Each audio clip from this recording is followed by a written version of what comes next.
back! Hello. Alright, so we're back here again with Echo and a soft choking moan that brings people back to the surface. That's not ominous at all. Alright, I mean, you said a soft choking moan, so I did my best. thank you for trying. You're welcome.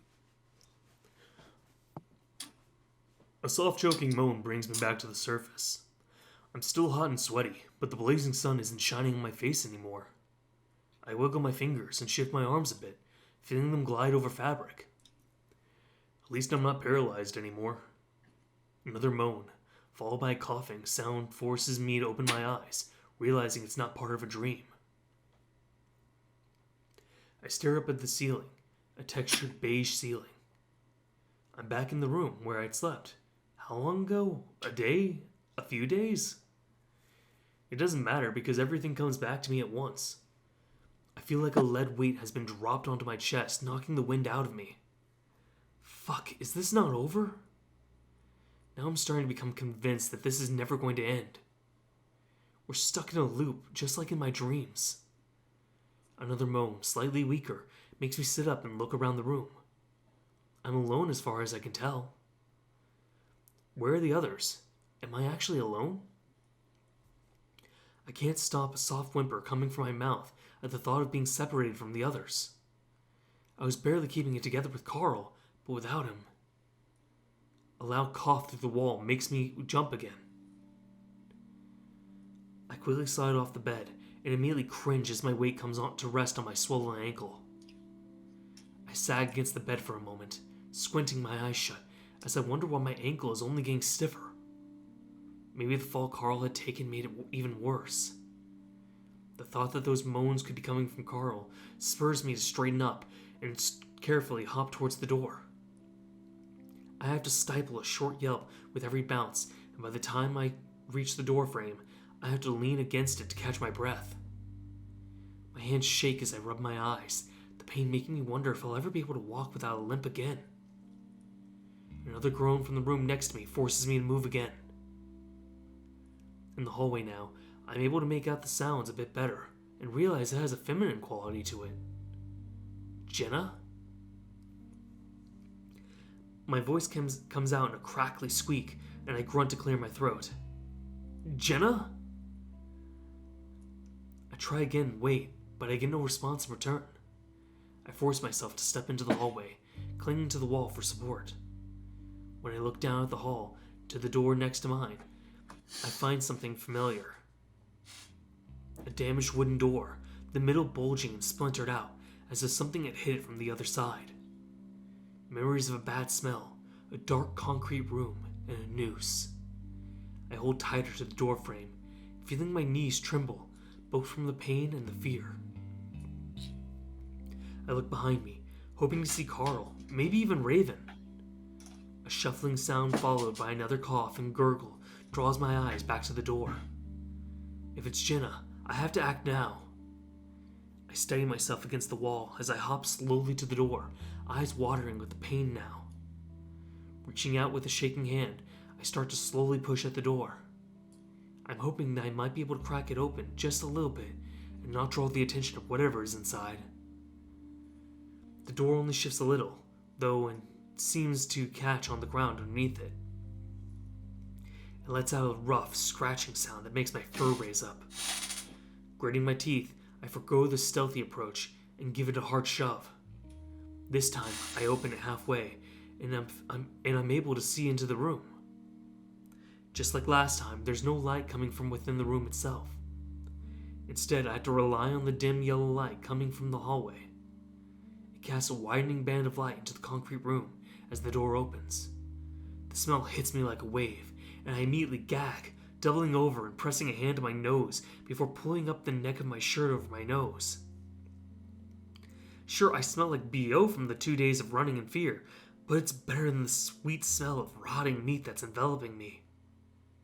Still shaking, I peer into the room while I lean against the door, but I'm only able to see the cracked concrete floor and hot walls. The grunting, choking sounds reach a peak now, but it's coming from beyond the band of light. in the inky blackness that isn't all that different from what Carl and I had run through. Hello? No response. It sounds like the grunting has stopped too. Shit, I have to do something now. I think about just kicking the door open and jumping back, but then I remember that there's really nothing I can do with my feet right now. Taking a deep breath, I set both hands against the door. I steel myself for whatever I'm about to see, then above the door, and then shove the door as hard as I can. The door swings in suddenly, scraping horridly against the floor the entire way. I yelp at the suddenness of it all, the tension all exploding out of me at once as I jump back in fear. The band of light widens, sweeping over this entirety of the concrete room before the door finally lodges against the wall with a snapping sound. I almost lose my balance, arms swinging around cartoonishly as I try to hop on one foot. At the same time, I'm fearfully eyeing the opening, terrified of what I'm about to see. And what I do see is definitely terrifying. It's Jenna, in the middle of the room. She's hanging from the noose, her muzzle tilted up, so I'm able to clearly see the rope digging into the fur around her neck, painfully tight. Her toes are barely touching the floor, but it doesn't even look like she's trying to keep herself up. It's like she's unconscious. Jenna! There's no response, and I find myself leaping in her direction. I forget about my ankle until all my weight comes down on it twice in my mad dash, and I literally scream as it happens. There isn't any time to worry about it, though, as I grab at Jenna, unsure of what to do. First, I try to wrap my arms around her and lift her up, screaming as I set my weight down on my foot. She doesn't respond to any of this and just hangs limp in my arms, which terrifies me even more. I reach up and pluck uselessly at the hangman's knot that I immediately know isn't going to budge no matter how much I pull. Carl! Carl, help! I feel myself starting to panic. Desperately, I look around, trying to find something, anything, I might be able to use to cut at the rope. Jenna! I call up at her. I can't see her eyes from this angle, but I can't feel any movement in her. I try to press my ear against her chest, but I'm not sure if I'm doing it at the right spot. I try to quiet my breathing and actually listen, but I still can't hear anything. Shit, Carl! I feel myself starting to hyperventilate, and I try again to slow my breathing.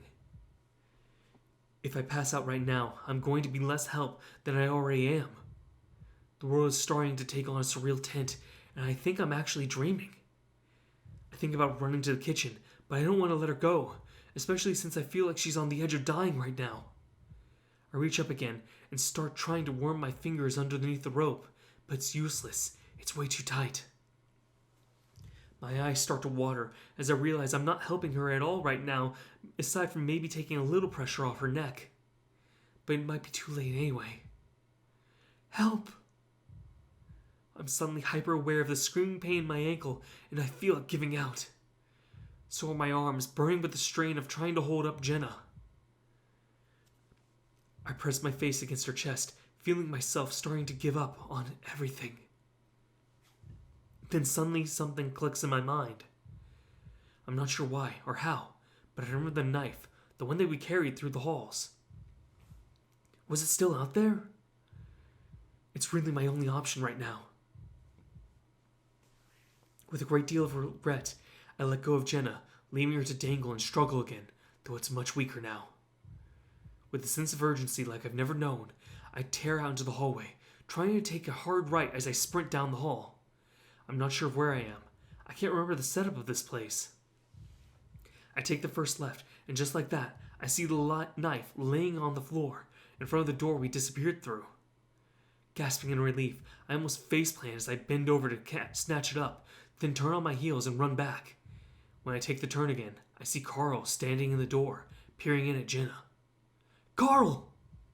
I gasp at him, and he moves out of the way as I run into the room. Carl, help me with her! Jenna's not really moving now, and I slash at the rope uselessly for a moment before forcing myself to focus and start sawing at the rope. Carl seems to be hesitating at the door. Carl? Carl, help me! Carl walks in, looking at the Finnick before sort of hoisting her up a bit. I saw as fast as I can, but the rope is thick and it takes a good minute to cut all the way through. I'm a couple millimeters from the other end when the rope snaps. All three of us come crashing to the ground. We lay there in a heaving heap. The only sound is our gasps as we all try to catch our breaths, Jenna being the loudest. After a while, I sit up and look over at her. She's already sitting up herself, one hand at her neck, rubbing at it. Are you okay? I reach out to her. I'm fine. Her voice sounds horrible, like she's completely lost it. She leans away a little from my hand, so I drop it. I thought you were going to die, Jenna. My voice is all shuddery, and I struggle to keep my emotions under control, to not have a panic attack. Whatever was controlling this whole scenario just tried to kill one of us. But then I guess that already happened with the shadow creature thing, and even with what's happened to Raven. Jenna picks up the knife and brings it up to her neck, starting to saw away at the rope. I can help. She ignores me. I look over at Carl and see that he's sitting up, just staring at Jenna. Carl, are you okay? I ask in confusion. Why he just stood there? I don't really want to ask right now, though, with Jenna still trying to get the rope off. Carl raises a hand in acknowledgement. We lay there for a while longer, Jenna busy hacking at the rope, Carl choosing to stare up at the ceiling. That almost peaceful silence is shattered as a husky stumbles into the doorframe, clutching onto it as he practically trips in. Whoa! Hey guys! He grins, waving a hand at us as he rights himself. He looks around at us, taking in the scene. What happened? Actually, what straight up happened? Yeah, DJ actually came in right as Jenna started talking. Well, that's fitting. It was great. So I was like, hey guys! What happened? He's like, but seriously, what happened? This is... Yeah, Jenna got hanged. We had her cut her down. There's really no way to sugarcoat it. Oh, crap. He stares wide-eyed at Jenna. Well, guess it's surprising it wasn't me this time, huh? He lets out a high-pitched, nervous laugh. None of us even crack a smile. You're okay, though. Fine. Raven looks around the room.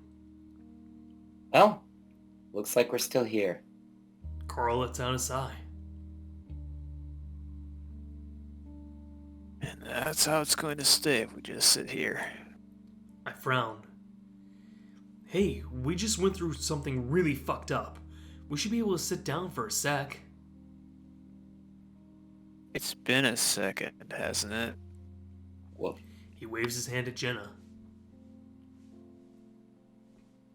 Look, what just happened? It wants us dead. Carl. I trail off. What? Carl is himself. I already know that. If I had known telling him to let James help us would turn him into this, I don't think I would have asked him to do it. I don't really want to think it, but it seems like he would let Jenna die if I hadn't been there. The way he just stood there. There was a soft snap, and I look over to see Jenna pull the rope from her throat. How's your neck? Jenna rubs it. Fine. Her voice has an air of complete disinterest despite the situation. She seems distracted too, her eyes flicking around at the ceiling, like she's expecting something to happen up there. I look up too, but all I see is concrete that's spiderweb with cracks. The rope, I notice, is hanging from nothing. It sort of just grows out of the ceiling. Carl lets out another sigh next to me. We ready to move yet? feel a small flicker of annoyance. Can you cool it for just a minute? Carl's quiet for a moment, clearly sensing the change in my mood. I immediately regret it, but I don't have the energy to take it back. Yeah, sure. I guess we've been sitting around most of the time we've been here. Why not a few more minutes? Guess he's not really feeling that bad about it then. Actually, why don't we just stay here? Just pulling those grilled cheese sandwiches out of the cupboard. I stare at Carl, but before I can say anything, Jenna speaks up. We're going to get out. Her voice is dark, firm, and completely unlike the way Jenna has ever spoken before. We both look at her, and she sits there, legs crossed, staring hard at us. Well, at me. Carl sits up. John.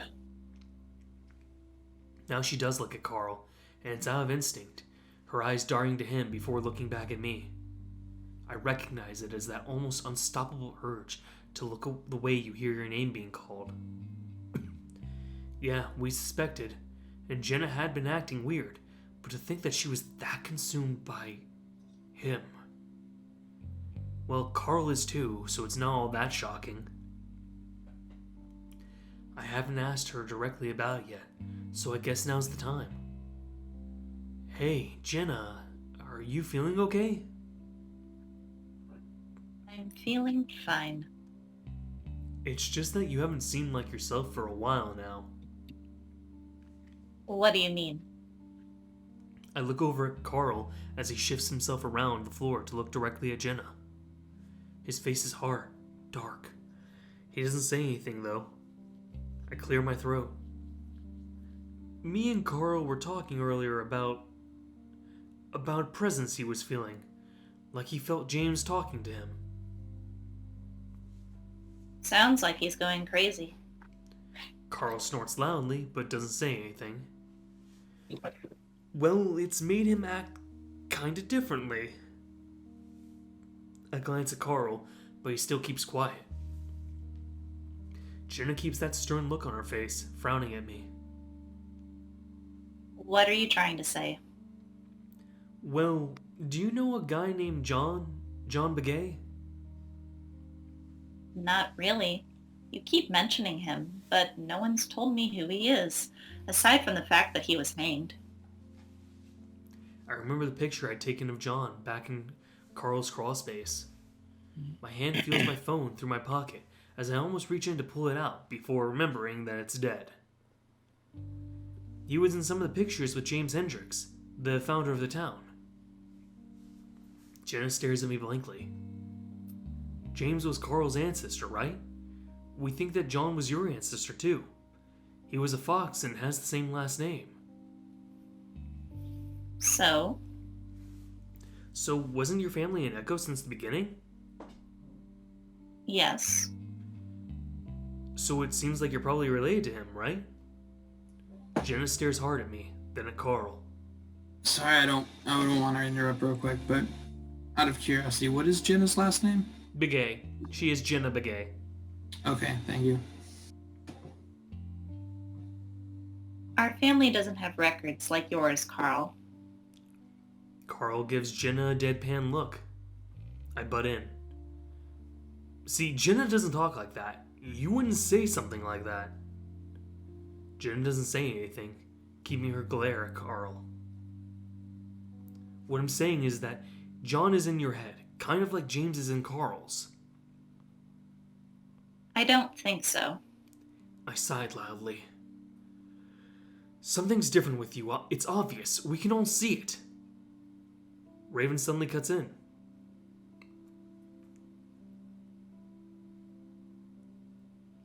I mean, I don't know you that well, but if you're going by how a normal person acts, you're not acting very normal. We're not in a normal situation like that, are we? We all go quiet then. Besides, isn't this about clearing James's name or whatever? Why are we talking about John? Jenna stares at Carl, eyes moving across his face like she's searching for something. Carl stares right back at her. Besides, if he's not fighting it, why should I? Jenna's expression remains emotionless. So, are you possessed, I mean? Jenna goes quiet again. I rub my face hard with my hands. Apparently, she's not going to confirm it, but I think it's pretty obvious. So what the hell am I supposed to do with 2 possessed friends on my hand and a raven? Hey, I can be a friend too. But It's can you be a not possessed me. friend? Oh, no, I can't be possessed yet, but I hope I might. It's not Raven we have to worry about. It's not me you have to worry about, Chase. Well, she spelled it out for me. It's me I have to worry about. I understand. It's definitely Raven. Raven's bad news. Carl and I share a look. I have to believe in you. You just have to believe in the me that believes in you. Maybe I'm the true villain the entire time. That'd be Actually, actually turns out quite a Chase is twist. possessed. And that's why he thinks his friends are possessed, and this is all a psychopathic dream that he does as he kills his friends slowly. Surprisingly, Chase has been possessed by the spirit of Cliff the whole time. Ah, yes, Cliff from the smoke room. Ah, perfect. Yes, the little weasel man, of course. They're oddly similar.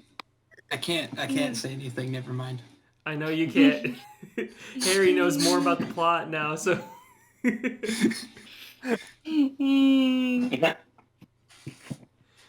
For someone so uneducated, you seem to know a lot. Jenna, what do you mean by that? A strange look crosses Jenna's face, breaking out of the stoic detachment she's been she's been portraying for the last however long it's been. It's confused, but it's also like she wants to say something with her mouth open. Jenna? She seems to be frozen like that for a moment, before she finally seems to give up, shaking her head. I don't know. She glares at Carl. Carl glares right back. This time Raven cuts in before Carl can say anything. Is something stopping John from saying something? I watch Jenna closely, and that's when she finally looks away. I don't know. Jenna, or Carl, are John and James upset with one another? Jenna shrugs, but not looking at me. Carl lets out a sigh of frustration. What we need to be doing is figuring how to get the hell out of here. I think you two need to talk through your marital problems, and... I mean, listen, I don't know much about these guys, but it sounds like John and James are trying to tell us something. Raven looks back and forth between Carl and Jenna. And trying to stop the other from telling us something. I rub my face with my hands again, feeling frustrated, just wishing these 2 assholes could tell us what it is that they want to say. Excuse me.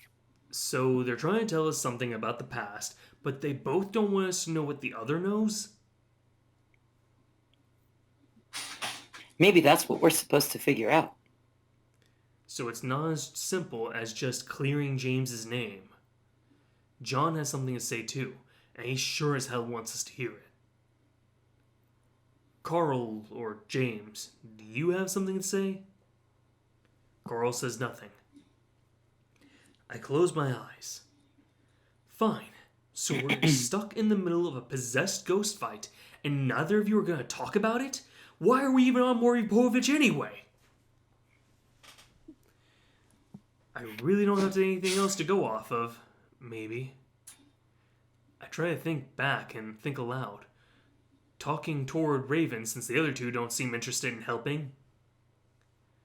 So when I was doing research, they both got convicted of sodomy. John was hanged, and James was left to start his ice cream business. Why wasn't James hanged too? His influence in the town, probably? Well, I can see how that might cause problems between the two of them. I look over at Carl, who's still looking at Jenna. Jenna's picking at the rope in her lap. There isn't much more to talk about at this point. Unless one of the spirits decides to do something else that can help us along somehow. So what are we supposed to do exactly? Raven points at the back of the room. There's a door in there. We all look in the direction he's pointing. Sure enough, there is a door there. It's a concrete door, practically cut out of the wall. It's featureless aside from the rusty metal handle. What? What was there before? I think I would have seen it the first time I looked in. Jenna stands up, taking a few steps towards the door. Carl stands abruptly as well, following her. Jenna hears him and suddenly runs towards the door. I stand up too. Wait, guys, maybe we should... Jenna reaches forward to grab the metal handle, and before any of us can say anything more, she yanks it open. A trail leads to the desert landscape, and cacti and boulders obscure my view on either side. The ground is rocky, and dust kicks up with each step I take. As I continue up the path, I can see the 3 peaks of the Casa de Monio mountains in front of me. I'm heading towards the town of Echo, just over those mountains. As I get closer, I notice that the trail branches off towards the side of the mountain. I follow the trail with my eyes into the hazy distance, almost disappearing into the heat waves. Still, I can make out the small dark hole, the mine. Some things should just be left alone. Dust swirls silently at the mouth of the mine, almost sparkling in the bright noon light. Every single person here. Something seems to pulse out of the entrance, sending an almost visible wave through the air. You will never escape. You will always come back. Red seeps from the hole, running up the side of the mountain in a wave, turning rock and dust the color of blood. You'll always be running in circles. I start jogging up the trail, panting in the desert heat, not sure what I'm doing. The sky in front of me lights up that same ominous red color in the direction of Echo. Somehow, I'm able to scale the side of the mountain in just seconds. I get to the peak and look over the edge. I see the town, but it's not the town I remember, at least not all of it. Lake Emma is in the distance to the left. The motel and supermarket are to the right. But the ruins by the lake aren't just old foundation remnants anymore. They're fully standing now with their log walls and roofs. Several dozen more houses run up the side of the lake, standing in stark contrast to the more modern buildings further away, towards Main Street. There are even a few buildings that I don't recognize. And there, just below me, is Carl's house. But it's different. The mansion is bigger. The walls are a lighter color. It looks older. Somehow I'm already there, like I just teleported straight down to stand in the road in front of Carl's house. I stare down at the slope towards the town, and there next to the road is a wooden platform built under the tree. There's a rope hanging from the tree, a noose. I look back down at the town, at all the different buildings. But no matter which structure I'm looking at, one thing's the same. They're all lit up blood red. I watch as what looks like spinning blades come slowly into focus above me. I tense up, but only for a moment, as I realize what it is. A ceiling fan. Wait, a ceiling fan? Isn't that... I sit up quickly, only to immediately swoon as the room starts to spin around me. I grip onto whatever it is I'm sitting on, and it happens to be soft and smooth. I look down and see that I'm on top of the blue comforter. To my left, Jenna, Raven, and Carl are stretched out next to me on a king-size bed. To my right, sunshine streams in from sliding glass doors, outside of which is a massive deck. Past that porch are mountains and the desert of Echo. We're back. Oh my god, we're back! Guys! Guys! I shake Carl next to me. He immediately swings a hand to slap at me, but I persist until he's forced to sit up, glaring around. Okay, I just want to check who's moving in their chair, because that's very audible on the mic. Sorry, I'll mute myself. Okay, it's okay. I just wanted to mention that. Jenna and Raven stare next to him. What happened? Guys, we're back. We're in your house, Carl. Carl finally snaps his eyes open at that. Raven sits up next to Carl, and I see him sway with the same dizziness I had earlier. Where are we? My parents' room. Relief like I've never known before flows through my body. Whether or not it was all a dream, or a hallucination, or we were drugged somehow, it doesn't matter. What matters now is that we're home. Well, in Echo at least. I look over at Jenna, hoping to see her back to her old familiar self. But I find her staring around suspiciously, that dark look still in her eyes. Carl isn't much better, his eyes also on Jenna with a similarly dark look. Maybe it would take a while longer for it to wear off? I slowly push myself off the bed, the height of it making it more difficult for my feet to reach the ground. I touch down with my good foot, and I'm a bit surprised when my toes come in contact with a cold hardwood floor. I thought this room had carpet the last time I was in here. I look back at Carl and see the fur on his brow crinkling up in the bright sunshine. Something's off. What? Something's wrong. I feel the beginnings of that sinking sensation in my chest again. Why? The room's too big. I look around. I guess it looks a bit bigger than usual. The balcony seems to be the right size, though. And the floor. He points at my feet. Where's the carpet? Carl confirms my suspicions. The dread continues to grow in my stomach. Maybe they took the carpet out while we were gone? No one responds to that ridiculous idea. DJ said that, and he gave a thumbs up while he said that. Raven's adorable. We're all done with Raven. We decide that next time he's in a life and death situation, we'll leave him to die. Jenna looks up at the wall behind the bed and reaches out a hand to touch it tentatively. Carl pushes himself off the bed, his hoofs clopping loudly, unnervingly, against the hardwood that shouldn't exist. Fuck. Yeah, fuck. He reaches out to give me some support. Well, maybe there are other people here. Even Raven's cheerful tone is forced and strained. I guess I was expecting that we'd end up in another dream world or whatever. But the fact that I thought for just a moment that we were back in the real world made all of this the more soul-crushing. It feels like these fucking ghosts are toying with us at this point.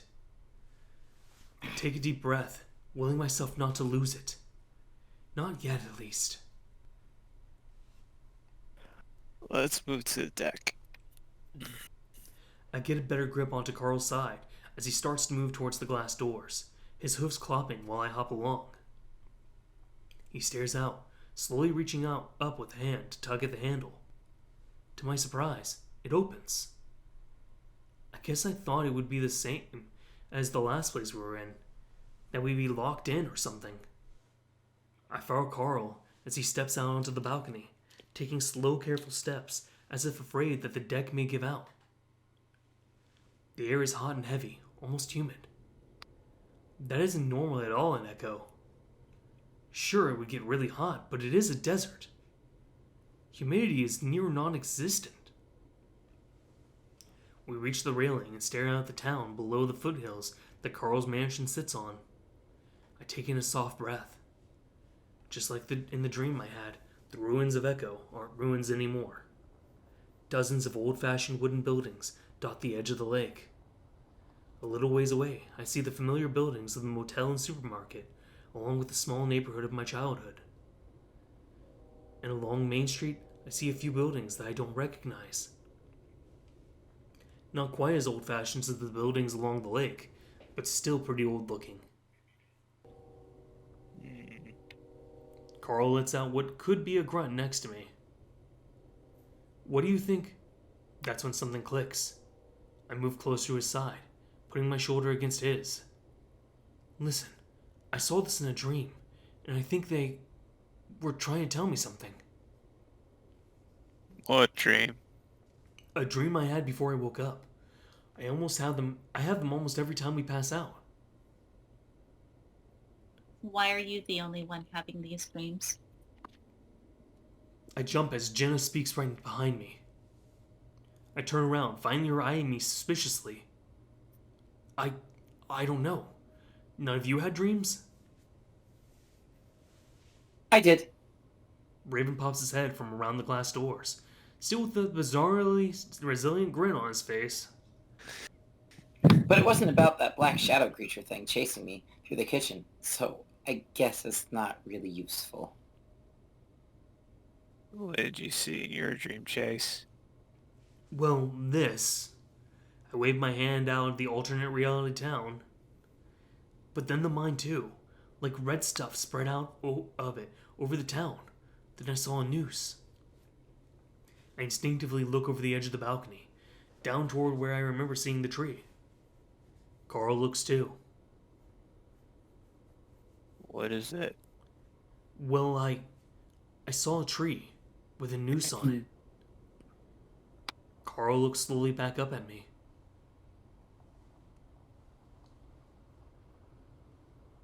Down there? I think so.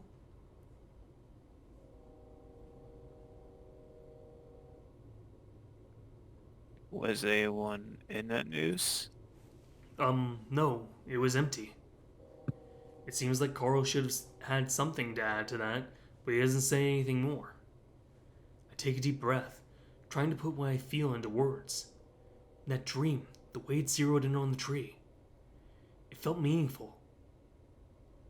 I think we need to go to it.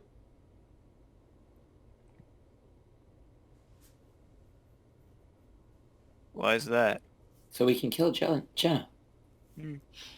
Carl narrows his eyes at me, and I feel like he's putting me under a magnifying glass. I don't know, but I don't know where else to start. This place is massive. You're thinking there's a letter there? Maybe. Guys? I turn around. Raven is still standing by the glass door, but he's looking back into the room. Jenna left. What? Sure enough, Jenna is nowhere to be seen. Where'd she go? Raven shrugs. Downstairs, I guess? Was she going to the tree? I'm grabbed from behind by Carl roughly, and he starts pushing me along. Carl? He doesn't look up. Carl, we need to keep moving. Come on, we both know she's not right in the head right now. Neither are you, I don't say. I'm glad he's moving us along, but I don't like the dull look in his eyes one bit. Raven, Carl, and I head down the hall, toward the stairs. Carl's right.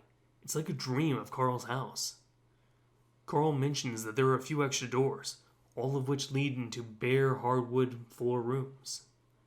The ground level of the house, though, looks mostly normal. As we make our way through Carl's sort of home, I realize something. You guys hear the trains when we were on the deck? Maybe. Why? I thought I did. Just kind of weird. Like, what are those trains doing in a world that isn't really real? Maybe it is real? Maybe. I'm not convinced. As we pass through the living room, I can see that it's set up like it always is, and the kitchen looks like it to be in order as well. As we step outside, I notice the mansion looks the same for the most part. Not the massive old look it had in my dream. I hop along down the curving driveway from Carl's house like I remember in my dream. How Jenna would be able to find the tree on her own is beyond me. The only indication I'd given to her was that it was a glance from over the... The only indication I'd given her as to where it was a glance over the railing of the deck. This place feels so close to being home that none of it is home. I slow my pace as I turn right at the end of Carl's driveway, but the Ram starts tugging me along. We move the short distance down the road, then move to the edge on the left side of the road. I look down, over the side, onto the rocky sagebrush covered slope. Wow. And there's Jenna. Somehow she immediately found it on her own. That old and rickety platform. Wow, I cannot speak. I'm dropping words left and right. That old and rickety wooden platform sits under the tree. This tree and platform definitely aren't the real Echo. There were a few scant mentions of a hanging tree in my research. If it was still standing, I'd have gone to get some film for my project. And that project seems like something I was working on years ago at this point.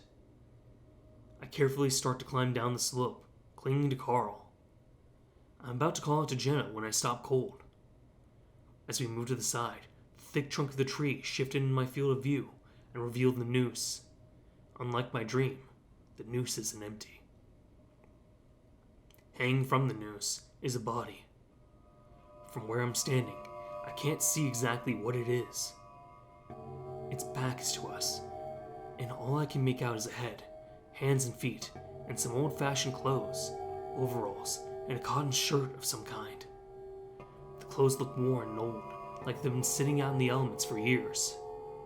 I stop moving, instead staring at the body. Carl freezes too, and I can feel his ragged breathing in my ear. Wow. I stare for what feels like an entire minute before I find my voice. Jenna? She's also facing the body, so I can't see her face, but she holds up a hand towards me to quiet me down before slowly pacing around the platform. It looks like she's moving towards the front, so I steel myself and slowly follow her. I don't want to look at the body as I move, but I can't tear my eyes away. It's old, very old. The fur is mostly gone, the skin underneath black and leathery. The face is drooping and sunken, the eyelids closed. It had been out in the sun for a very long time. I don't know much about corpses, so I don't know how long. I just know it'd been a very long time. From what I can tell, it's a canine of some kind. A fox? John? For some reason, I look towards Jenna to see if she'll let us know who it is. She doesn't, instead just staring at the body. Carl tightens his grip around my shoulders. I'm not sure if it's for support against the uneven ground, or the horror in front of us. Raven has chosen not to follow. Instead, he stands back behind the platform, looking away from the body. I swallow hard, trying to keep my nerves under control, trying to look at the situation like it's a simple task. Do you guys see anything? A note or something? I try to search the platform and avoid looking up at the body. The mouth. Carl points up at the corpse. He's right. There's a flash of white in the mouth of the corpse, just barely sticking out from what looks like gnarled teeth. A piece of paper, maybe? I'm surprised at how successful I am at keeping my voice calm. I feel a little numb to all this now. But I think we both realize at the same time what that means. That we're going to have to actually get that piece of paper. Such a tedious way of telling us things. I glance at Carl. Yeah, kinda. Should we go up and grab it? But as soon as I talk, Carl's making his way towards the platform, dragging me along like I'm an afterthought. Hey, I think Chase should get it. He's the one having all the dream. Shut up, Jenna. Whoa, Carl! He clomps his way up the steps, and I feel Jenna hovering behind me, like she wants to follow, but can't. I let Carl hold my hand as we both move towards the platform over uneven ground. I notice Raven standing off to the side, still facing away from us. I'd have to check on him later. The wood creaks softly under our feet as we make our way up the steps. I focus on my hopping foot, not wanting to look at the body. Once we reach the top, though, I realize I'm going to have to. Leaning heavily against Carl for support, I look up. The corpse's eyes are open now. 2 yellow, piercing eyes that are sunken deep in the skull stare back at me.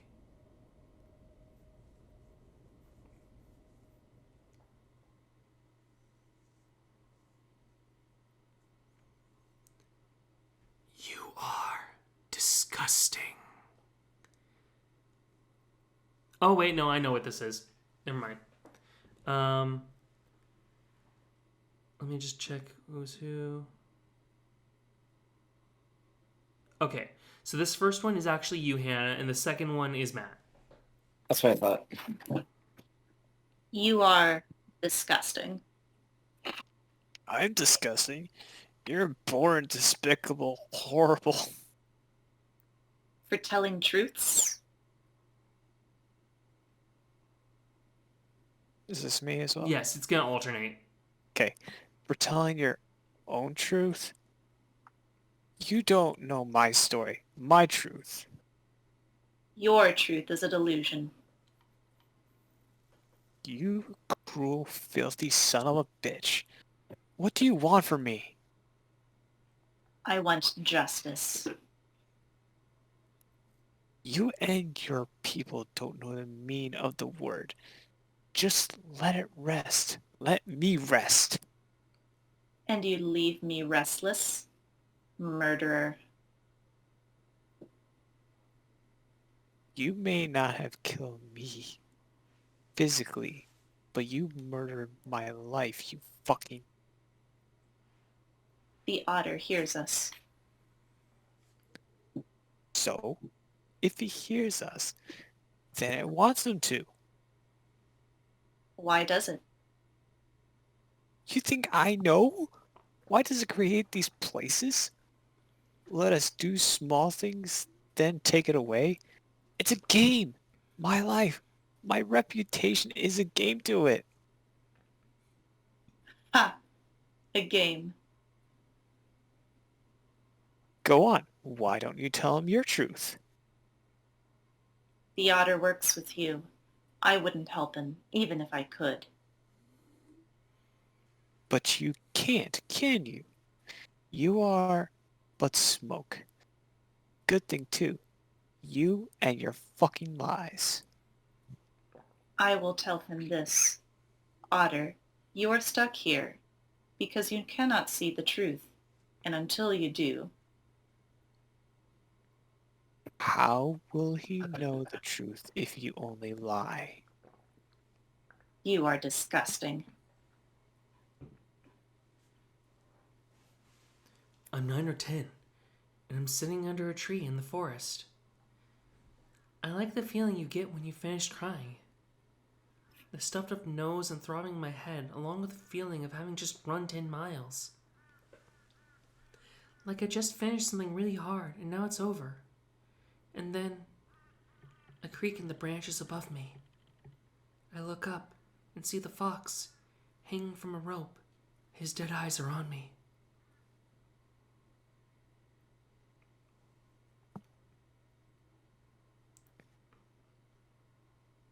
Why don't you get your ass up here and dig it out yourself then? He's awake. Chase? A big hand is cradled below my head as I stare at the horns waving around above my eyes. Between them hangs the fox. Hey, what happened? I don't know. There were eyes? I stare harder at the fox, but the eyes are closed. Yeah, I saw the same thing. You hit your head. That would explain the headache. My head throbs with each heartbeat. Why didn't you grab the letter, Chase? Carl makes a thick snoring sound behind me, like he's holding back a disdainful laugh. You'd like that, wouldn't you? I told you to dig it out yourself if you want. Dig what out? I crane my head painfully to look at Jenna. She stands in the exact same spot, staring stoically. Raven has moved to stand next to her, but now his eyes are wide, staring at the fox. I turn my head back around toward the hanging fox, and that's when I see that the letter is gone. Where did it go? I push myself up, cringing as I once again forget about my ankle. As I try to stand, Carl just sort of yanks me up. I keep my eyes on the fox the entire time, but I don't see any signs of life. What happened? You fell. No, the fox. What happened to the letter? You ate it. What? How? The corpse swallowed it. Carl's free hand gestures at his mouth. God. I lean my forehead against the ram's cheek as I close my eyes. So, are we not supposed to read it? Raven's voice is small and quiet, nothing like his usual self, even during the time we'd spent here. No one says anything for a while. I clear my throat. I think I heard John and James while I was out. What did they say? I think John and James, they're influencing some of this, but there's something else controlling all of it? How? I don't know, but it's stopping them from telling us what they want to say. Like this is a game for it. I feel Carl shake his head against my head. So what are we supposed to do? Just figure out the game, I guess. They said something about having to see the truth, but I'm not exactly sure of what that is. Well, John ate our clue. How do you know it was John? Jenna snaps loudly at Carl, and the ram turns to confront her. Whose else body is this then? He's dead. That doesn't seem to matter here, does it? Guys, I point. What's that? What? That, sticking out of the chest pocket. Carl moves a little closer, pulling me along tentatively. Raven calls anxiously from behind us.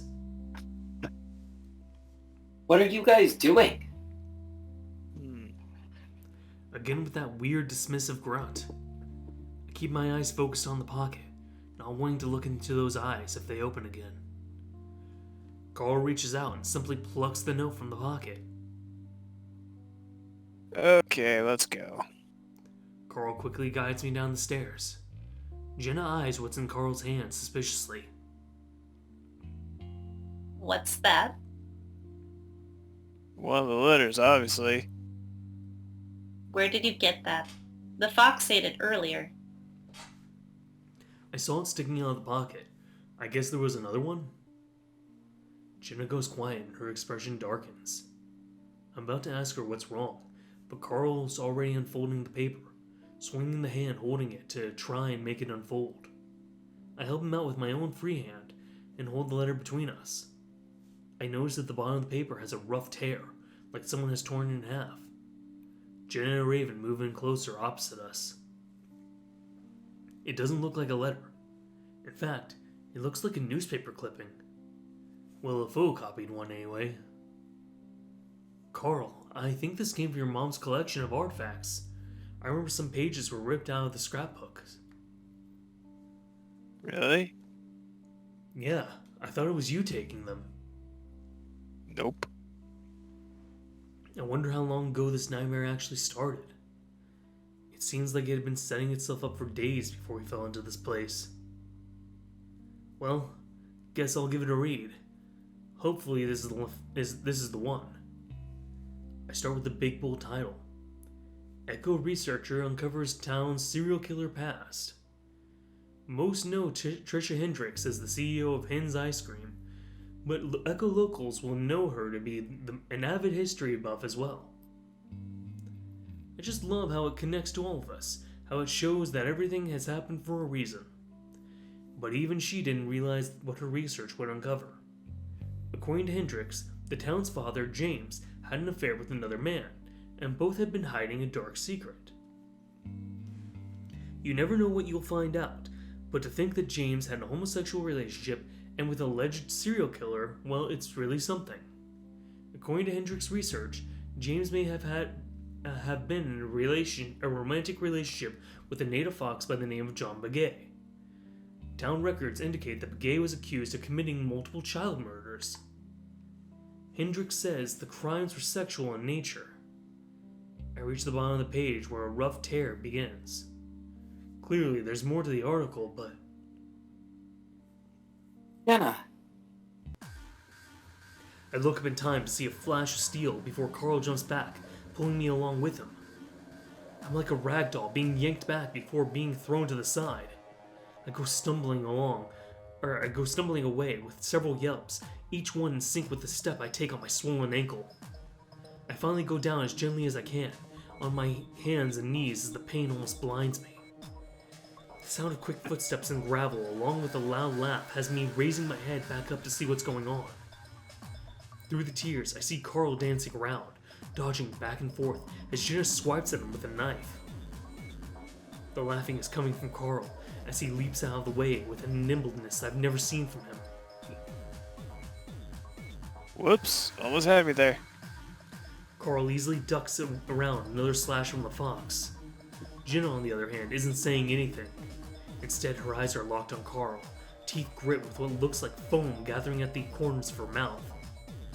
I suddenly comprehend what I'm seeing. One of my friends is trying to kill the other. Jenna, stop! I push myself unsteadily to my feet, trying to limp after them. But it's not much use. They're both moving so fast away from me, around me, as they continue their little dance. Even Raven seems too shocked to move, backing away as the two fight past him. Carl, Jenna! I look around for something, anything, to get this to stop, but Jenna seems hell-bent on stabbing Carl. You were always a terrible fighter, you know that? Carl dodges to the side again, and snatches up the wrist of the paw that's holding the knife. In one swift movement, Carl uses his other hand to punch Jenna across the face, sending the fox to the ground in a heap. The cracking sound it makes causes the fur to stand up all over my body, and I limp towards Jenna. Guys, that's enough! I'm looking for the knife. I just want to get away from Jenna before she can hurt anyone else, or herself. Carl is already standing next to her, and he bends down to pick up a rock. It's about the size of a softball, and has a pointy end on it. He points that end down, and raises it over Jenna. Carl! I lunge at the ram and tackle him around the waist. He must have been completely focused on Jenna, because I'm able to knock him over pretty easily. He makes an oomph sound above me before we crash into the ground. What the fuck are you doing? I push myself up over the ram, reaching above us to try and pry the rock from his hand. Desperately, I look behind me. Raven, get Jenna, get her away somewhere. Raven's standing there, pulling at his ears as he stares at the fox on the ground. Help her! I look back down at Carl, and he's staring right back up at me, breathing hard. Carl? I call his name, not only to get a response, but because I'm not sure that's who I'm talking to. He doesn't say anything, and just goes on staring at me, but he does let go of the rock, and it rolls gently from his hand to the desert floor. Carl, let's go back inside, okay? I use a delicate tone, feeling like I'm talking to some unhinged stranger. Carl stares at me for a moment longer, then lets out a soft huff through his nose with a half laugh. Yeah, sure. You're done, right? Yes. So I'm going to let you up, and we're going back to your house, okay? Yep. Slowly I get up, staying in the way of Jenna in case Carl goes for her. I look back at Raven. Pick up the knife, throw it into the desert, or something. I lower my voice, stepping back a bit so I can lean towards the husky, even though I feel Carl's eyes are on me. Take her down to the basement, and I'll take Carl upstairs. We can figure something out later, okay? Oh, okay. I turn back to Carl, then reach my hand out toward him. Dude, my ankle is so fucked. Can you help me back up to the bedroom? Carl lets out a grunt, then another half-laugh snort. Sure. He reaches out to me, eyes glancing down at the crumpled fox as he does. I hear Jenna stirring a bit, so I gently push into Carl to hurry our trek back to the mansion. I glance back a few times, the last time I see Raven crouched over Jenna, mouth moving as he talks to her. As soon as we enter Carl's parents' bedroom, Bram leaves me to stand next to the bed. You going to sleep? Carl turns away from me and starts to walk around the room, looking at the walls, the lights, even under the bed. Maybe. I'm not really tired, though. Instead of sitting on the bed, I limp towards the balcony to look out the glass doors. I just barely catch a glimpse of Jenna and Raven moving towards the mansion, Jenna leaning onto the husky for support. I watch them disappear underneath the balcony. Carl, I don't know what we're going to do. I turn to look at him. Were you really going to hit her with that rock? Carl pauses, glancing at me. No. I was going to hit her arms, make it hard for her to go after us again. I frown, since I can't really remember if it looked that way. He seemed to point it right towards her head. Either way, it's fucked, thinking about having to incapacitate one of my best friends. Carl starts to open the drawers in the dresser before slamming them shut with a loud snap. Are you looking for something? Carl doesn't answer, instead pulling the drawers completely out of the dresser instead. Carl. What are you doing? More silence. Carl! What? Carl snaps at me. I shrink back for a moment, then glare. Don't yell at me! What happened out there? Carl turns back to the dresser, sticking his head inside the opening where a drawer once was. His horns clack around against the wood. He tried to stab me.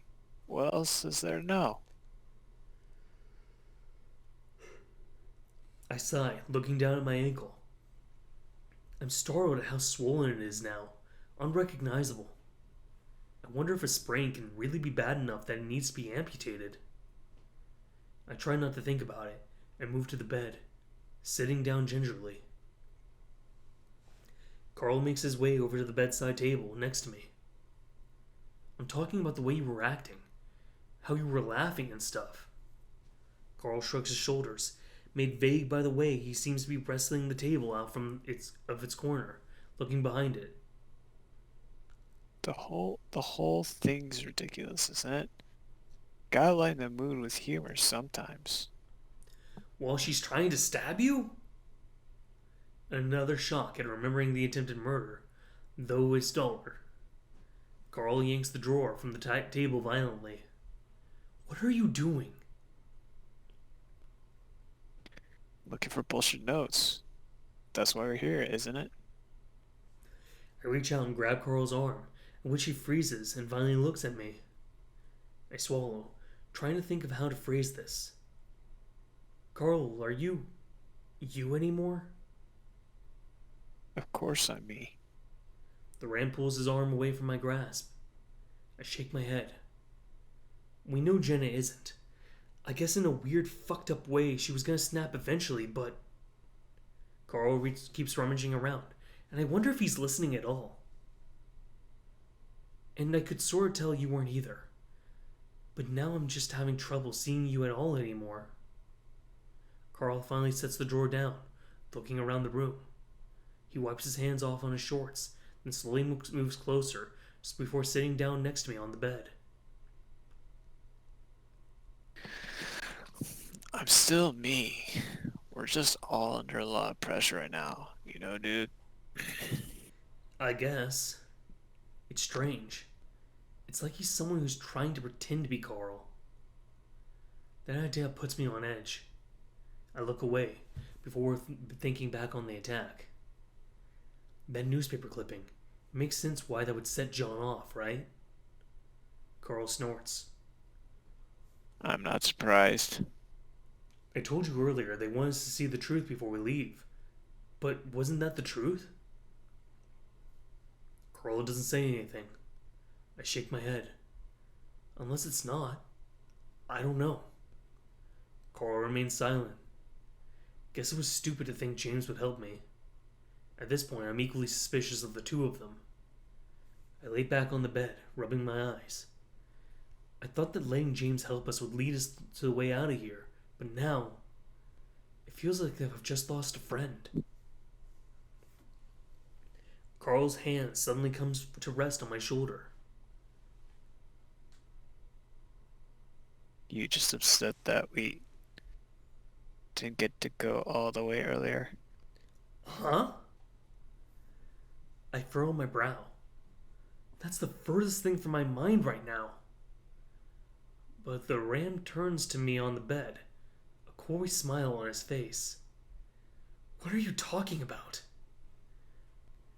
Carl rolls over on the bed, to the other side, then reaches out to rub my arm again. What are you doing? I watch him rubbing through the fur on my arm. Picking up where we left off. Carl runs his hand under my shirt before pushing the fabric up to expose my torso. Woof. I can't help but react to the touch. Despite what just happened not 20 minutes ago, despite the way Carl's acting, despite that it's not Carl. Or is it? Something seems a bit more familiar about him now. Really? Really? I am Chase the Otter, and I am controlled only by my libido. I have no real say in anything that I do at this point on. I don't know if this is a good idea right now. You think? I reach up and push my shirt back down. I don't want to have sex with my possessed friend, says Chase. You sure? Not even a hand job? Carl Speak. pauses with his hand on my stomach, gently moving his fingers around the fur. The squeak and the squeak, squeak, squeak. We should be thinking of a way to escape. Still, I stare at the hand on my body because I have no self-control. Well, we're not going anywhere in the meantime. Did we come here to rest? Might as well get one while you can. I take back what I said about familiarity. Carl's unusually confident, weirdly seductive, and it has my heart beating fast. Might help if you get sleep. Something feels strange in the room. A low, surreal drone that makes it feel as if I'm in a dream. My movements feel numb, like they're not my own. My urges are not my own. It feels old and overpowering. This feeling, Carl seems to be radiating it. At this point, I don't really know what's normal or okay, or basically what reality is anymore. But I do know that my body wants this. No, Chase, no! Hey, look, remember how I said Chase is sometimes a moron? I guess he is the protagonist of a horror film. Mm-hmm. Yes. Yeah, Well, we had this conversation earlier of like, oh yeah, you're not gonna have a normal relationship after the horror situation. And it seems like there's also something else influencing how he's feeling. Yeah, there's also that too. I'm getting a coffee. Okay. Maybe real quick. Chase, you bad boy. Carl presses his lips Let me to the reword side of my that. face, Chase, then you lower bad toward my boy. neck. At the same time, his hand goes up back to my shirt and I've lowered to the top of my stomach and pushes all the way up over my face. Okay, it's gonna be soon. That's gonna be something I can't say. Nope, I can still say this. With just a moment of hesitation, I raise my arms up so we can completely get rid of the shirt. Carl pauses, looking over my torso again. I blend it more like this. Well, like this. I don't. Well, Matt stepped away to get a coffee. Harry, you want to be Carl for a second? Sorry, yes, I'll step away from my microphone. Why am I Carl? Matt stepped away to get a coffee. Okay, that doesn't sound bad, actually. Anyway, you're in shape? I don't say anything. The way he's scanning his eyes over my body makes my heart skip a beat. I look towards the door, wondering if maybe I should check if there's a lock. Not only because Raven coming in and seeing what we're up to at a time like this would be bad, but also because Jenna seeing this and the state of mind she's in would be a disaster. How fucking immature am I that I'm doing this right now? Yes?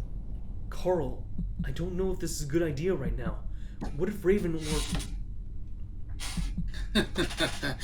No, son. We're doing the bad ending today. Yeah, no, this is actually the bad ending. I know. 'Cause I don't know what happens in Carl's route, but I know what happens in the bad ending of Carl's route. Oh, good. What you know, Ravens? What you know? Raven snuck off in the cabin to beat one out. You deserve this. What? I didn't know that. Blush. Okay. Yeah, I don't know if that's true either. Cause I don't think that's true. I think you all can agree now at this point that James possessing Carl might not be the most trustworthy person. Yeah. Nah, he's fine. He's fine. I blush. It's fine. I'm just helping you out. I sigh and don't say anything as Carl starts kissing my neck, causing my squeak to squeak a squeak. Squeaky, squeaky, squeaky toy. Carl chuckles into my fur, making me shiver. Haha. We're playing a horror game today, boys.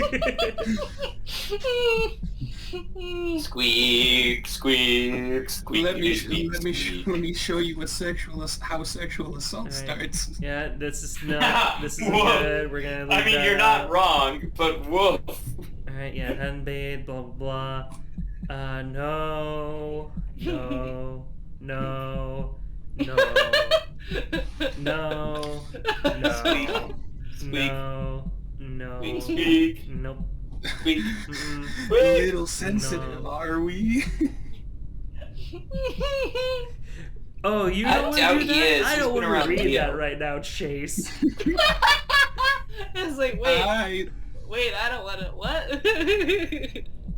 see what you thought this was going to be an NSW moment. What you didn't expect it to be. Hold up. This is when Carl just rips off his pants, revealing assless chaps, and pulls out a guitar.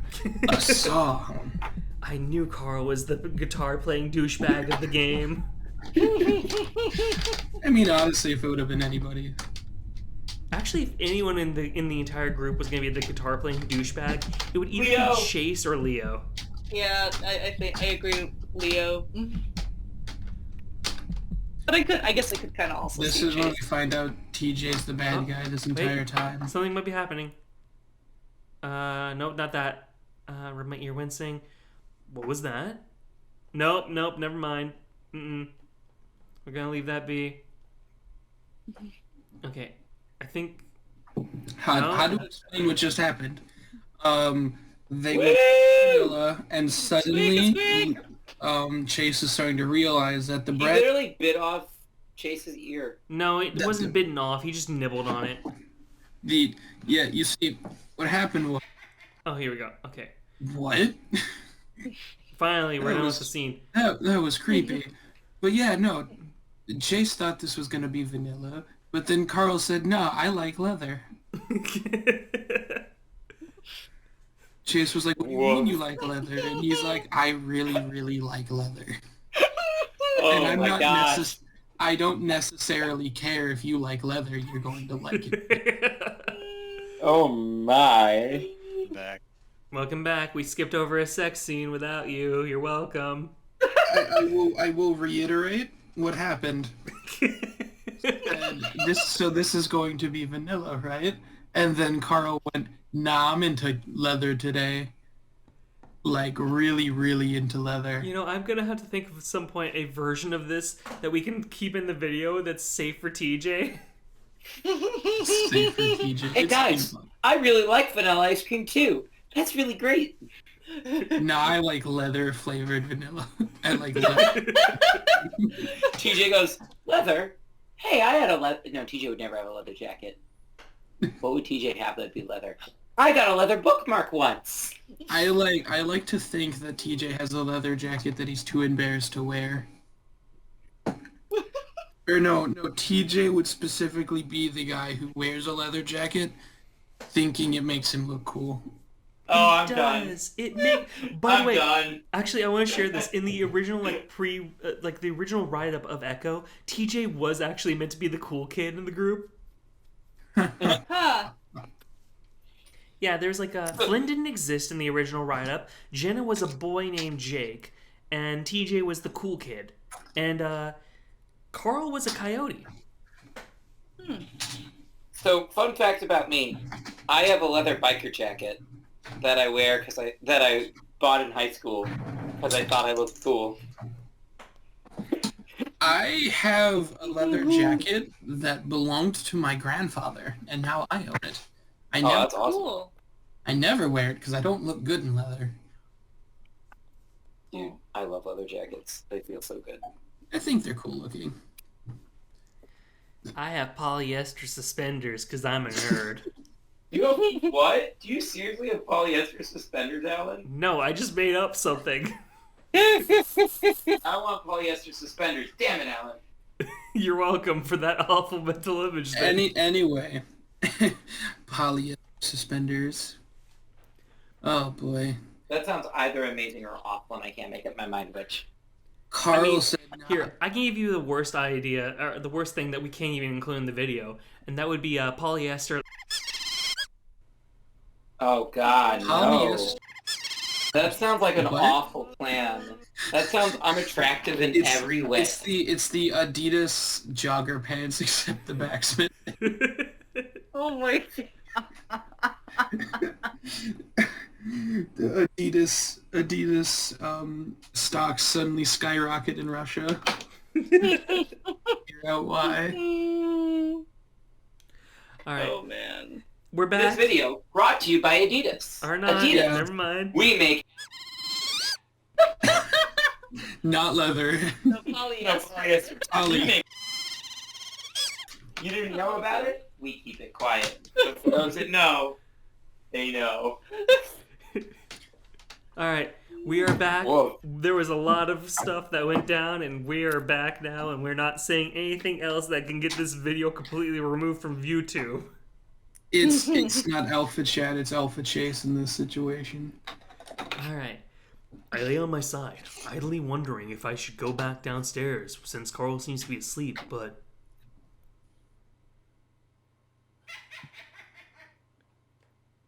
A familiar cackle far in the distance pulls me out of my sleep.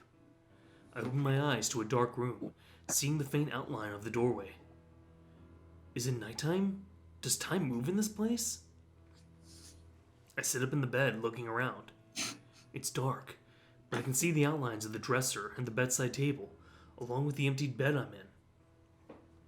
Where's Carl? I swing my legs off the bed and feel lush, fuzzy carpet. My heart leaps in my chest. Am I back? I don't want to get my hopes up because of what happened last time, but this place looks exactly like Carl's parents' room. I reach out to the lamp in front of me to feel around for a switch, but it illuminates the moment I touch it. And that's when I see the outline of a small person in the hall. I jump, eyes staring out into the dark hallway. A small fox stares back. I have enough time to see the overalls, a white shirt, before suddenly he turns and vanishes into the dark.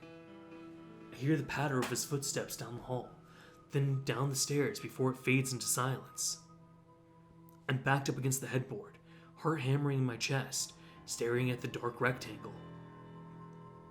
Quickly, glancing around the room again, I don't see Carl anywhere. Slowly, I push myself out of the bed and pad around the room, keeping an eye on the door in case the fox came back. I glance out the glass doors as I pass them onto the dark balcony. I can't see anything, though I do see specks of light down in the town. From what I can see, it looks normal as well. Swallowing loudly, I move towards the hallway. Something seems to be pushing me forward, toward the darkness. I look in the hallway, down towards the stairs, but it's completely black. Moving my hand up and down the hall for a light switch, I hit one and am almost blinded by the bright light that flashes down on me. I shield my eyes as I force myself to watch the stairs, but again I see nothing.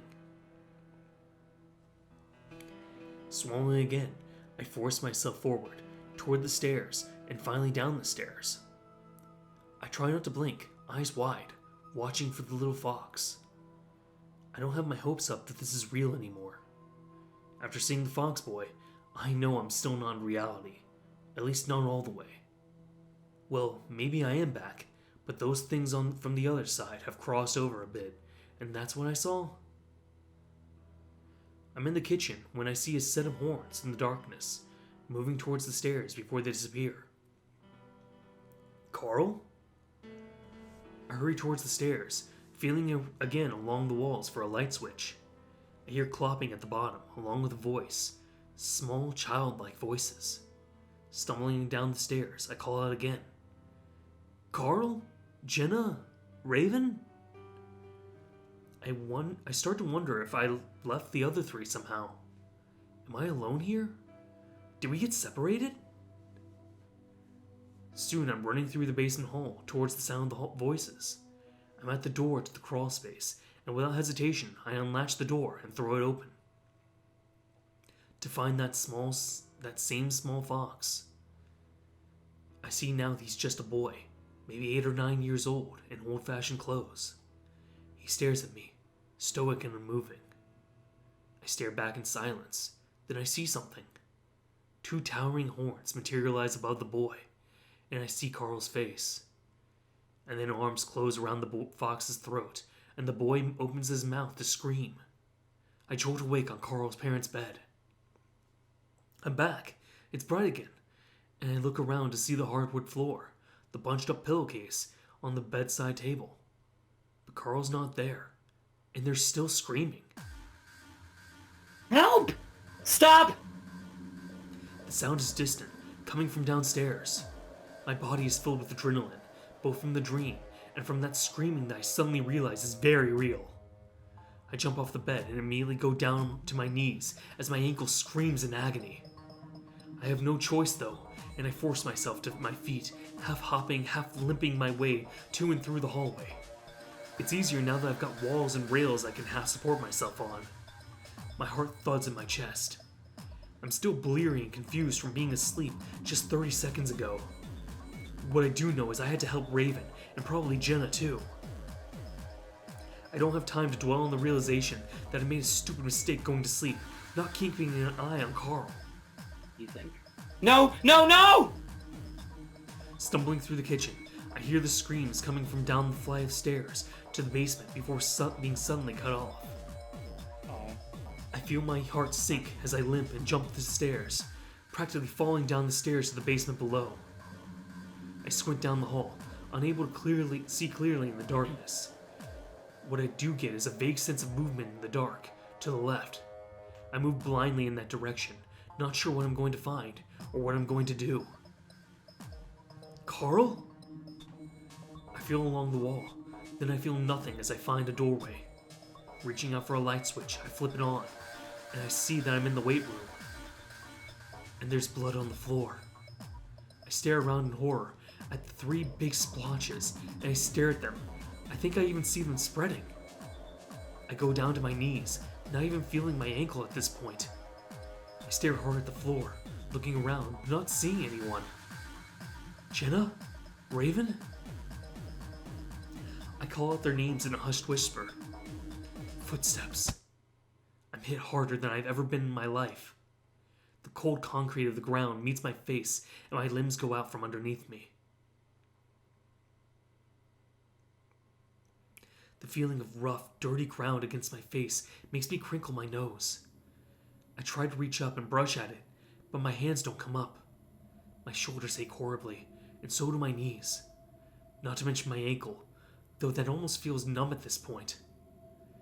I slowly crack open my eyes, seeing nothing but dirt. Something has my limbs tied, and I'm twisted painfully into some sort of hog tie, my forearms stuck to my ankles. A bright light switch shines on me, almost blinding with how powerful it is. I can hear it droning on, a fluorescent buzz that tickles the nape of my neck.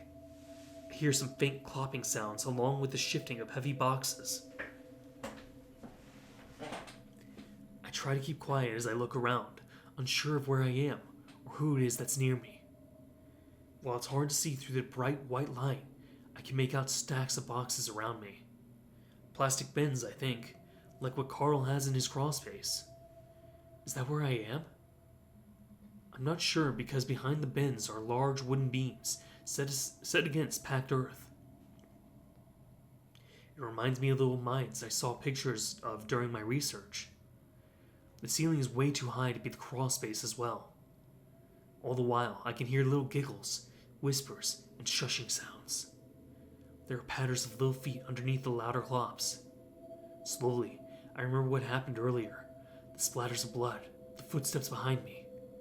I look up towards the sounds of the clopping and see the big form of a ram shifting boxes around, throwing lids aside. Carl? It sort of looks like him, but he seems bigger, more shaggy. I shift my gaze to the darker corners of the room we're in, and I gasp as I see a pair of eyes staring at me from the darkness. A little fox, and what looks like a small grin below the eyes, just barely visible. The sounds of shifting bins stop, and I hear the clopping coming closer to me. You awake, boy? I flinch, but pretend to be asleep anyway, not moving until the ram suddenly crouches by my head, causing me to cringe again. He feels around my body, checking the bindings before patting me on the face. I know you are awake, but it does not matter now. The ram stands up and starts moving away. Wait! I wince, not really sure if that had been a good idea. Either way, he stops and turns back to me. I look up at the ram, though it's hard with the way he's outlined in the incredibly bright light. It could actually be that light, but he definitely looks different, much bigger, his horns wider, and more grown out. What? His voice is different, too. Deeper, more resonant. This isn't Carl anymore, but I guess I already know that. What happened? My voice sounds tiny and weak in comparison to the big ram. What do you mean, what happened? Carl, James, sets back to moving around bins, opening lids, tossing stuff out. Where's Raven and Jenna? You mean John? I don't say anything in response to that, still trying to look around. I keep catching glimpses of tiny feet and pairs of eyes just on the fringes of the dark nothingness. Their whispers and small giggles are a constant undertone. He's gone. I turn my attention back to the ram. What do you mean? I mean what I say, Otter. I swallow my fear, trying to let the numbness of my ankle take over the rest of my body. Where did he go? James chuckles. I don't know. I use the knife and... The ram makes wiggly motions with his fingers above his horns. Gone. James shrugs his big shoulders. How? The ram shakes his head again. I know as much of this place as you, Otter. What about Raven? Who? The dog. The husky. Carl shrugs again. Same thing. Silence drags on as the ram offers nothing else, turning back to his work. I work my hands around a bit, feeling a good deal of give in the bindings. They don't really feel like any sort of rope, though more like clothes.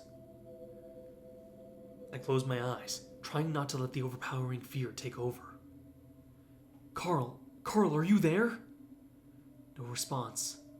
Another giggle to my right draws my attention. I see another fox, even smaller than the first one. He dashes past the light, his figure blotting it out for just a moment. I hear a slap and then a snarl from James. Little shits. I watch as the fox disappears into the darkness. I stare for a while before quietly venturing another question. Who are they? Another pair of eyes dances around from behind the light. James doesn't respond. I remember the newspaper clippings about the missing boys. The serial killer.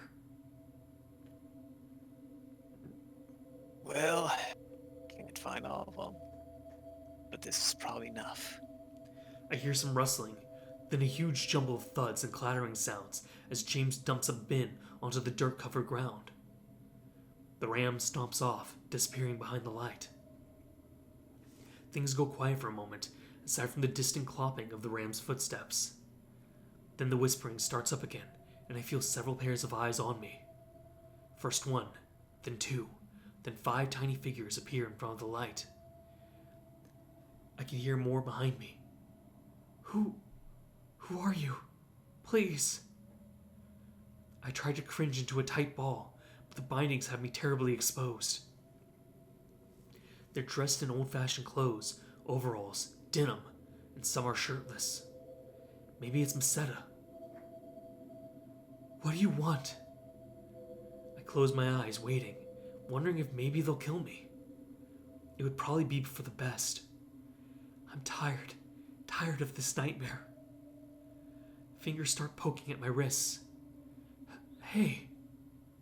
I try to jerk away, and as I do, my left hand slips out from the bindings. I pause, and then a loud bang comes from towards the light, and the small figures disappear with a rush of wind. God damn little shits. James mutters from behind the light. I hear the sound of sloshing liquid inside of a large container. As discreetly as I can, I start and try and work my other hand around, using my free one to loosen up the bindings. It's definitely closed, and they're poorly tied together. The sloshing sound gets a bit louder as James steps in front of the floodlight. Then he tips the container he's holding upside down, and I see a long nozzle, light shining through the translucent neck. I realize what it is as I hear the liquid pattering onto the pile James had made. The smell of gasoline hits my nose as I start to panic. Carl, wait, stop! My other hand pops free as I start to writhe around, but it's my legs I need to get me out of here. Carl, James, please don't do this. Can you let me go first? James moves around from the pile to pour the gas onto the other bins. Why are you doing this to me? He flashes me a grin before continuing to splash gas onto the bins, walking in a circle around me. Getting rid of it. Getting rid of evidence. You're part of the evidence. The whispers get more excited, the children running back and forth in front of the floodlight. I would have stabbed you earlier, but I lost it in that damn husky when I put it through his gut. James glances back at me. This is what happens when you meddle. Once Carl completes the circle of bins, he disappears behind the floodlight again. At that point, I start to pull at the bindings wildly, tugging at my ankles, internally screaming at every tug in my injury. This time the foxes don't approach, they just watch from the darkness. Help me! I sob through clenched teeth at them, but they don't move. I stop struggling, instead trying to feel through the bindings, tugging here and there, trying to loosen something. Finally, I start to feel the knots shift a bit. My right leg comes free. The whispers crescendo, along with some giggling sounds. I hear James coming back, and I try to keep twisted up in my feigned hogtie position. The glow appears in the darkness, and I see James step in front of the floodlight with a lighter in his hand. Sorry, Otter. But I need to thank you and your friends for finally bringing this all to a close. The ram puts his free hand to his chest. I really thought I would spend a lot longer worrying about this all getting out, but now He raises the lighter. I can finally put this to an end. A small figure runs from behind the light, and with a loud smack, the lighter goes flying. It's flung in my direction, and thankfully, it goes out as it flies through the air, then skitters on the dirt toward me. I drop the facade and uncurl, snatching the lighter up and struggling to stand. I'm just in time to see the ram charging at me, his horns down, aimed straight at my chest. I jump to the side but get clipped on the elbow, sending me and the lighter spinning through the air. James doesn't even go for me, instead disappearing into the dark after the lighter. I don't wait to see how it turns out, rushing towards the exit to the mine. I'm just a few feet away from the exit when I hear a huge swooshing sound and wind seems to rush from the exit, almost blowing me back. Breath is sucked from my lungs, and I go down to my knees, covering my head as it feels like all my fur is going to be burned off. I look behind me at the blinding fire. Carl! I cover my mouth and nose, trying to breathe, but the heat beats me back like a physical force. And now, everything is real. I'm in the crawl space, the massive beams are gone, the ceiling is lower, and there's no more mine. I back up into the doorway, getting blasted with smoke. Carl! I scream as loud as I can, all the while I'm still moving back.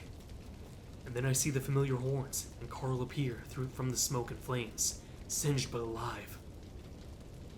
He charges at me, and I see the rage in his eyes. I might be back in the mansion, but Carl isn't. I run back into the basement, out of the crawl space, ducking low as smoke billows over me. It looks like Carl's coming after me, but just as he reaches out, little tiny paws grasp around his waist, his chest, and his face, pulling him back into the crawl space. Carl reaches out, latching onto the doorframe, snarling with rage.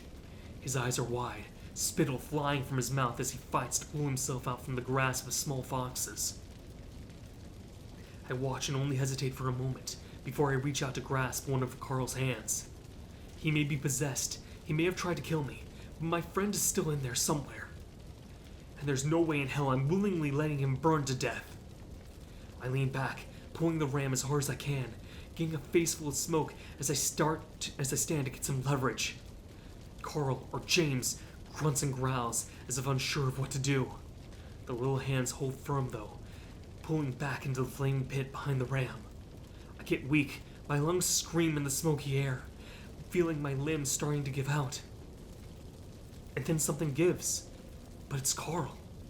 The hands pull through him, and something large and transparent gets pulled out. It flies back with a howl, and Carl flies forward into me, the door getting closed with a snap.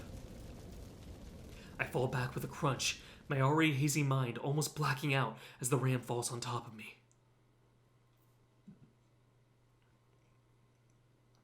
The following events are a blur to me. I remember seeing Carl staring down at me, yelling my name. I remember a blind stumble through the smoke, a dark basement, crumbling stairs, and 2 sets of bloody footprints through the kitchen and out into the night. We follow them, and then sitting in the desert, my head in Carl's lap.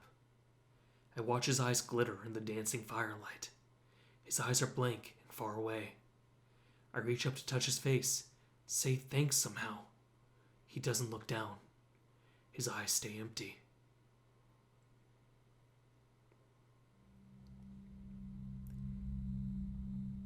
And that's it. That's the end. Holy shit. That's a bad idea, Dan. So here's a thought for you all that I'm wondering to see what your theory is. Shoot. Did Chase actually leave that house, or did he burn up with it?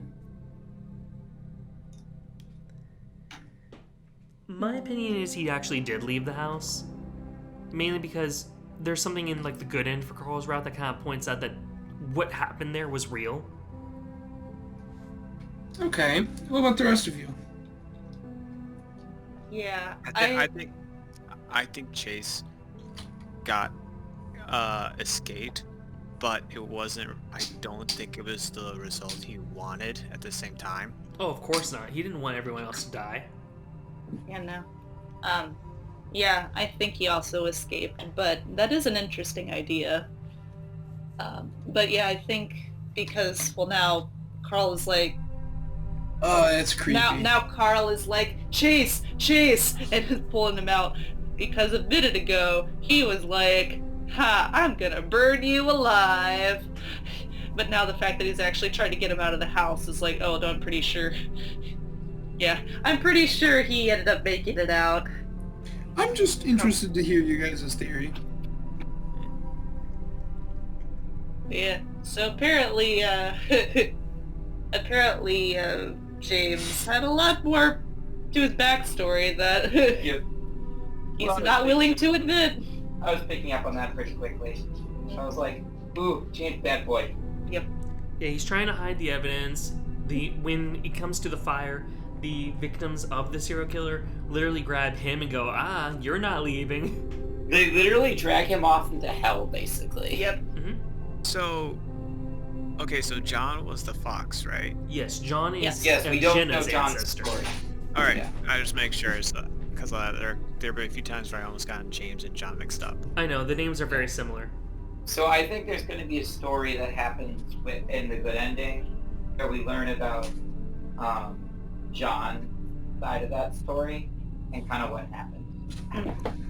I honestly thought that Which they is why I think implied- Alan made us go through the bad ending first, because I think the story was. I honestly thought it was implied earlier that they were hinting that John was the serial killer and not James. Exactly. He was wrongly accused. So I'm gonna point out something about that. Mhm. We were basically told flat out with like that little dialogue between John and James that they're both able to give us information and evidence, but very, very minute snippets. But as you notice, Jenna kept getting angry because the pieces of information John was trying to give kept getting taken away and never being able to be read. Like the letter that she had gotten, that got burned in a fire. The letter that was in the corpse's mouth, that got eaten up because somebody's not playing fair and is taking John's little bit of information and always destroying it. So all we were seeing was James's side of things the entire time. Correct. Gotcha. James was intentionally leading us to the incorrect solution. Alright, Hannah, I'm about to blank, so you might want to turn off our recording. Well, let's go ahead and actually call it here and say goodbye. Bye, everybody!